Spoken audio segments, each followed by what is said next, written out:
Welcome to another deep dive. Yeah. Today we're exploring the world of a Polish artist, Ryszard Matusiewicz. Yeah. And he's quite the multi-talented individual. Yeah, he is. You know, he's an engineer, a pianist, a songwriter, Yeah. and even a performer. Yeah. We've got some sources in Polish about his original music and Yeah. his group, Teatr Piosenki Ryszarda Matusiewicza, Yes. which translates to Ryszard Matusiewicz's song theater. That's right. Yeah. So Yeah. if you're into, Polish artists, maybe the intersection of music and theater, or just discovering new music and poetry, this is the episode for you. This is the deep dive for you. Yeah. This is the deep dive for you. I was going to say, his Polish roots really permeate like everything he does. Yeah, yeah. It's fascinating. And I'm really curious about this. Yeah. This Teatr Piosenki, this song theater. Right. Is song theater like Mm-mm. a common genre in Poland? Well, Like what I wouldn't. should we know if as you want? It's as rigidly defined as the big Broadway musicals that you might be familiar with. Okay. It's much more. So it's not like it's a super well-defined genre. a much more intimate setting Okay. where poetry and lyrics are kind of really front and center Yeah. and are interwoven with the music, and it's less about spectacle and more about Got it. emotional resonance. Okay. I think. That makes sense. Yeah. Because, it mentions that he's released like 3 albums, but it seems like they're relatively low circulation. Yeah, So it seems like, Yeah. his focus is really on this art form, not I think that's right. like commercial success. It seems like he's very much focused on the art. Yeah. Yeah, And that comes across also in his connection to Tchaikovsky, Poland. absolutely. It's not just his birthplace. It's like a constant source of inspiration for him. It's woven into the fabric of everything he does. Yeah. Yeah. And speaking of Tchaikovsky, Right. it seems like he's Yeah. super involved in the community there. Yeah. We've got Yeah. sources mentioning Yeah. collaborations with like Fundaccia Oda and Izba Muzielna Butyczko. Yes. So it seems like that community engagement is like Right. a key part That's a of great point. his identity, his Yeah. artistic identity. Because, if you look at those organizations, like what they're focused on, they're really focused on preserving local history Oh, interesting. and culture. Okay. So it's almost as if he's drawing inspiration, not just from the physical landscape of Tchaikovsky, Yeah. but from the stories and traditions of its people. I see. So it's more than just Yes. the physical place. Exactly. Like the people and the culture. Yeah. Do we know more about how that local influence Well, manifests in his music? one intriguing example is his song "How Sweet Is the Coat," Okay. which actually uses the Polish word for cat, coat. And it's a really delightful mix, actually, of English, Polish, Right. and even bits of French, Russian, Oh, wow. Italian, and German. That's pretty amazing. Yeah. Does he do that often? It's a recurring element, definitely. Okay. The sources highlight this phrase, Piosenki I wiers, Okay. which means songs and poems. Yeah. And it really suggests that this fusion of poetry and music is Yeah. central to his style. Right. Yeah. And that makes me think we really need to dive into this We Teatr Piosenki, this Yeah. song theater, Yeah. because it seems like that's like the I think so, yeah. The embodiment. perfect embodiment of Piosenki I wiers in action. Yes, exactly. Absolutely. And it's not just him, right? Well, no. He's got like a We have bios of whole- some incredibly talented vocalists that he collaborates with. yeah. Yeah, we do. Oh, For example, Julia Gasiorkiewicz. okay. She is a multi-award winning vocalist, Wow. despite her young age. Okay. And she's really, her passion seems to lie in songs with really strong lyrics Yeah. and a focus on classic Polish pop music Yeah. and sung poetry. That seems like a great combination for It sounds perfect for his style. Yeah. what Matusiewicz is doing, yeah. And then are there any other notable? Yeah, Yes, there's I know. another vocalist, Gabriela Kurzak, Okay. who was on The Voice Kids Oh, wow. and even starred in a production of Peter Pan.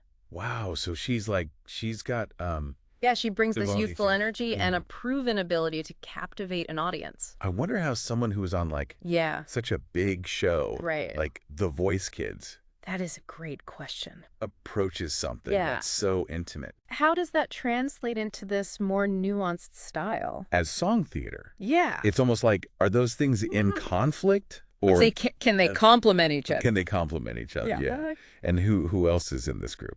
Well, we also have Hannah Pollock. I know. She's a vocalist with this really captivating low voice. Yeah. And what's interesting about her is she has a long history of collaborating with Matusiewicz. Oh, interesting. Yeah. So, okay, so they've got like it suggests a deep understanding. of shared history, maybe a shared artistic vision. And maybe even a shared artistic vision, yeah. Yeah, I feel like we're just scratching the surface here. Yeah, there's a lot to unpack here. There's layers upon layers. To get a better sense of their sound, I think we should dive into one of Matusiewicz's songs. Okay, yeah, let's do that. There's one that has this really intriguing title, How Sweet is the Cult? I love that you mentioned that earlier. Yeah. Tell me about the lyrics.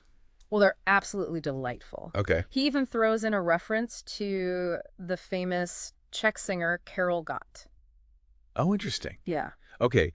Do we have any lyrics? We do. Okay. Here's a snippet. Okay.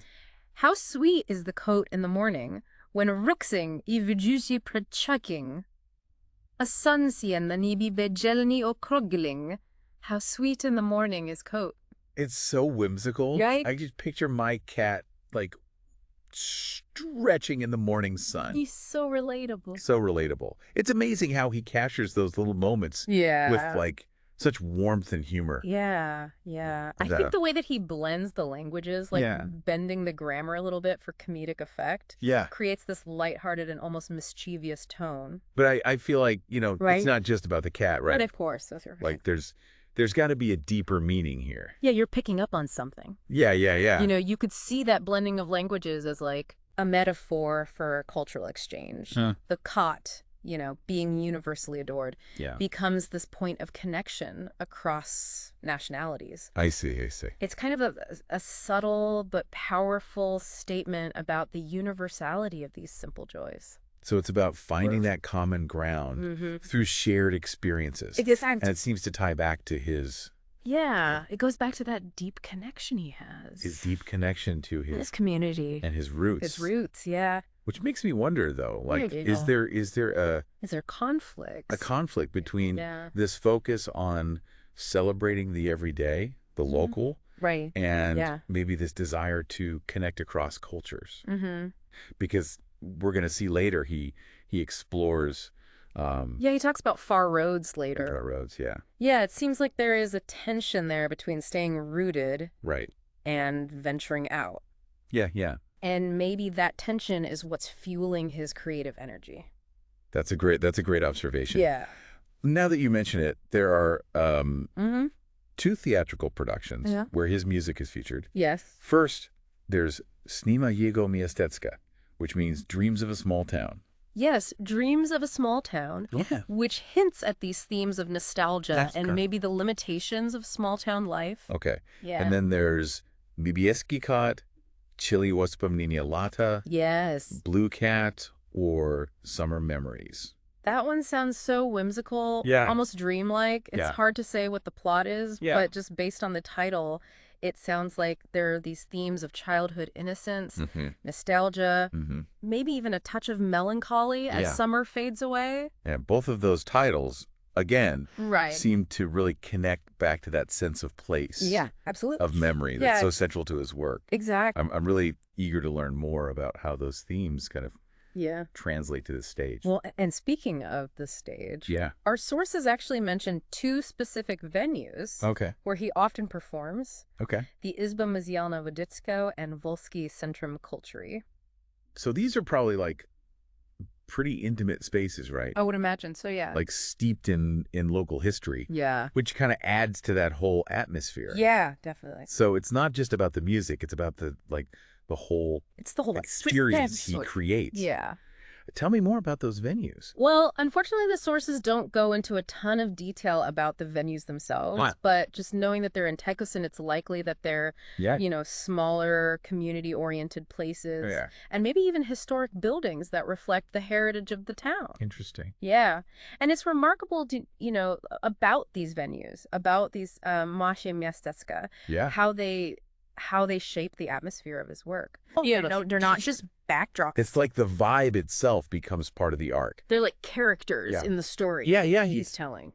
And it adds to that Yeah. That emotional resonance that we talked about earlier. Yeah, that's it. Okay, so imagine these intimate spaces filled with the sounds of his music, the poetry of his lyrics. I mean, you can almost hear the echoes of cobblestone streets and whispered stories. I'm starting to understand the appeal of song theater. This fusion of music and poetry and setting. And that fusion is kind of taken to another level. Well, that's what's so interesting about one of his productions. Okay.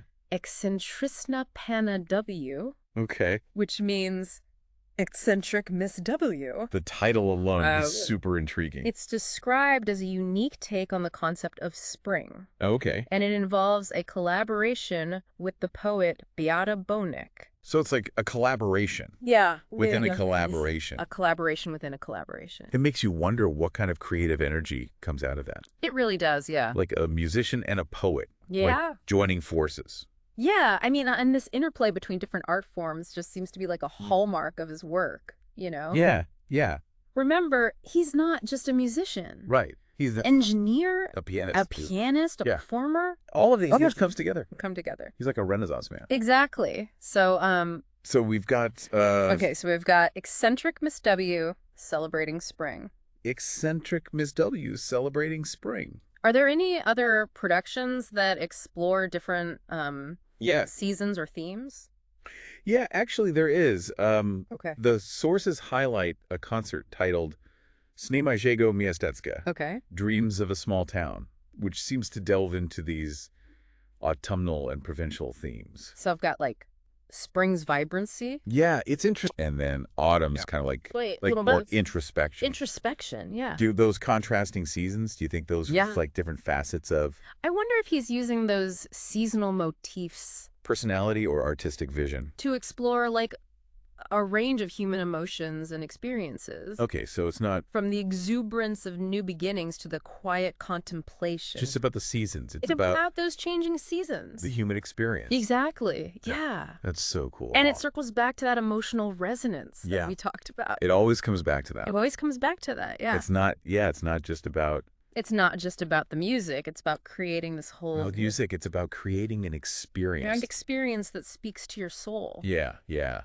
And that experience is often heightened by his choice of collaborators. That's true. I mean, we've already talked about... Right, we've talked about... the vocalists. But what's really interesting is... And he also collaborates... the collaboration with poets. With poets like Beata Bonek. Yeah. That makes me think of Piosenki I Wers again. Yeah, it does. It's like he's intentionally blurring the lines. Intentionally blurring the lines between different art forms. Yeah, between different art forms. And creating something new. And that innovative spirit, you know, it extends beyond the stage, too. Yeah. Remember those photos we mentioned earlier? Yeah. The ones documenting his journey down the Vistula River. Oh, yeah. What about those? Yeah. What do we know? What do we know about this trip? Well, the sources don't give, like, a ton of specific details. Okay. But the photos themselves kind of tell a story. Yeah. You see campsites, encounters with other boaters, even what looks to be a beaver dam. So it's like a visual diary of his experience. Yeah, it is. And sailing down the Vistula, I mean... That's quite the journey. Big undertaking. Yeah. Do we know anything about how that might have influenced his music? I wouldn't be surprised if this trip inspired an entire album. Okay. I mean, just imagine the sounds he must have encountered. Yeah. The rush of the water, the calls of the birds, the whispers of the wind through the trees. It's like... all of these things could find their way... He's composing... into his music. With nature. Yeah, it's like he's composing with nature itself. So it's not just sitting at the piano. It's about immersing yourself. Immersing himself... in the world, gathering these experiences. And translating them into art. And those experiences aren't limited to, like, grand adventures. Like sailing down a river. Yeah. Remember how sweet is the coat. Exactly, right. Like even the simple joys. The simplest joys of observing his... But stretching can spark creativity. His creativity. Yeah. So he finds inspiration in both. Like the grand and the everyday. Yeah. It's amazing. He's constantly absorbing, processing the world around him, and then channeling all of that. And then channeling it into his art. Into his art. Yeah. It makes his work so compelling. And that's what makes his work so compelling. Because it's not just entertainment. It's not just entertainment. Right. It's like a reflection of life itself. Or a reflection of life. With all its complexities and nuances. I'm starting to see why you said he was more than just a musician. He's more than just a musician. He's a storyteller. He is. He's an observer. An observer, yeah. He's a conduit. A conduit for the beauty. For the beauty and emotion that he finds in the world.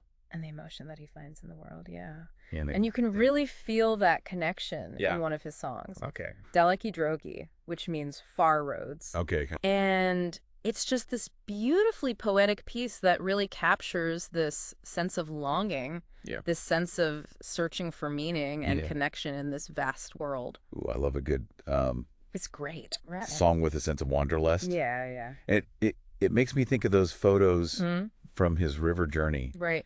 Do you think it's possible? Do you think that trip we don't know exactly when it was written. Yearning for exploration. But the themes of journeying and self-discovery definitely align with the spirit of his Vistula adventure. Do we have any lyrics to give us a sense of what it's like? We do, actually. Okay. Here are a few lines. Okay. Daleki drogi daj nam pan, od progu do nieskończoności. Czeswożyć kapci, fotel sioszyć szafoshes, I ważysko sobie, razu proszeć, odawisja, zatrożni drizwi I spróbuj ruszyć roże. Even without a full translation, you can feel that. Like, you can just feel it. That yearning, that must be so powerful to experience. Musically, it's amazing, too. And alive. It builds from this really gentle, introspective melody performance to this soaring, almost anthemic chorus. It's like he's taking you on a journey. Yeah, it's like he's taking you on this journey through sound. Through sound. Yeah. It's interesting, though, because this wanderlust seems to be like... Yeah, is it a conflict? In conflict with... Is it a his deep connection to Taikusin. Right. Do we know more about... That's a great how he reconciles these... Really should it's the opposing forces. Further. Yeah. You know, maybe it's not about choosing one or the other, but about embracing that tension between them. Tell me more about that. Well, you know, maybe for him, the act of exploring far roads, both physically and metaphorically, ultimately strengthens his connection to his roots. So he needs to venture out. It's like he needs to venture out in order to appreciate. Where he came from. How rich his home is. I love that. Yeah. It's beautiful. It's like the journey. It's like the journey itself. With all its challenges. With all its challenges and discoveries. Enriches his understanding. Enriches his understanding of... where he comes from. Where he comes from. Yeah. And maybe that's the message he's trying to convey through his music. It's like the journey is... And the journey, both inward and outward. It's essential to finding meaning. Is essential to finding meaning and connection in life. I see a recurring theme here. Yeah, definitely. This interplay between I see it too. Staying rooted and venturing out. Staying rooted and venturing out, finding inspiration in the familiar. Finding inspiration in the familiar. And seeking out new horizons. Yeah. And it's not just in his music. It's everywhere, right? His approach to collaboration. It's how he collaborates. Speaking of collaborations, is there anything else we should know about? Well, there is one more detail about his collaborators that really highlights his dedication to this community engagement. Okay. That I think is really important. I'm all ears. He organized a series of workshops for seniors in Taikosin. Okay. And he encouraged them to share their stories and memories. Then he incorporated those stories into his music. Oh, wow. So it created this really beautiful intergenerational dialogue through art. That is so moving. Yeah. It's like he's using music as a bridge between generations. Absolutely. Giving voice to those who are often overlooked. Yeah, I think so. It just speaks volumes about his commitment to his community.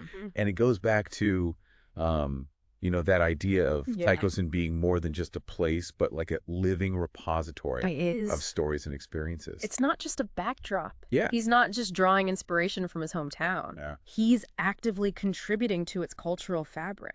Wow. He's ensuring that the voices of its elders are heard. It's remarkable how he manages to weave together so many different threads. It is, yeah. Music, poetry, history, community, personal experience. Into this really rich tapestry of art. It's like he's creating a multi-sensory portrait. Yes. Taikosin. One that engages the mind, the heart, and the soul. So what does this all mean for our listener? What's the takeaway from this deep dive into the world of Ryszard Matusiewicz? The key takeaway here is that art has this incredible power to connect us. Yeah. To bridge divides, to give voice to the voiceless. Yeah. And Matusiewicz just embodies this idea in everything he does, from his song theater performances to those community workshops. It's inspiring. Yeah, it is. He's not just creating music. He's building bridges, fostering dialogue, and reminding us all about the beauty. And for those who are curious. And importance of human connection. To learn more. Yeah. Where can they find his music? Well, you can actually find his music online. Okay. You can simply search Ryszard Matusiewicz. Okay. And you'll discover a treasure trove of songs and poems. And then who knows? Each one a window into his unique artistic vision. Maybe someday you'll find yourself in Taikosin. Yeah, maybe. Experiencing the magic of Teacher Piosenki firsthand. Yeah. Feeling the warmth of the community he's fostered. Hearing the echoes of those far roads in his music. Until then, I'll leave it to you, the listener.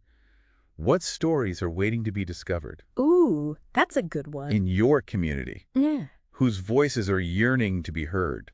Maybe there's a hidden artist. Yeah. A forgotten melody, a tale waiting to be shared. It's a reminder that inspiration can be found anywhere. And art has the power to transform not only individuals, but entire communities. Yeah, I think so. So go out and explore. Embrace those far roads. Yeah, embrace those far roads that beckon you. That beckon you, yeah. You never know what treasures you might find. Exactly. Until next time, keep diving deep. Keep diving.